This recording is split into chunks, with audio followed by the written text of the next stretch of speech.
దయసుదా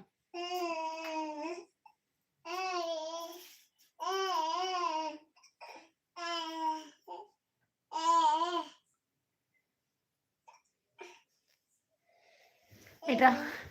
hi hello everyone, thank you. మా video subscribe చేసుకోండి. అలాగే తెలుగు వాళ్ళు ఎవరైనా ఉంటే పెళ్ళి అయిన వాళ్ళు వేరే రిలేషన్తో మాత్రం అస్సలు పెట్టుకోకండి. ఎందుకంటే చేసుకుంటే పెళ్ళైనా చేసుకోండి, లేదా అంతకుముందుకు లవర్ ఉంటే వాళ్ళతో అయినా ఉండిపోండి. కానీ పెళ్ళి చేసుకొని ఉన్న ఆయనతో కూడా ఈ పెళ్ళి చేసుకున్నాక వేరే ఆయనతో మళ్ళీ ఎఫ్ఐఆర్ ఇవన్నీ అవసరం లేదండి. ఎందుకంటే మీ అంతటా మీరే చెడిపోతున్నారు. అది మీ చేతుల్లోనే ఉంది. ఒకరు చెప్పాల్సిన అవసరం లేదు.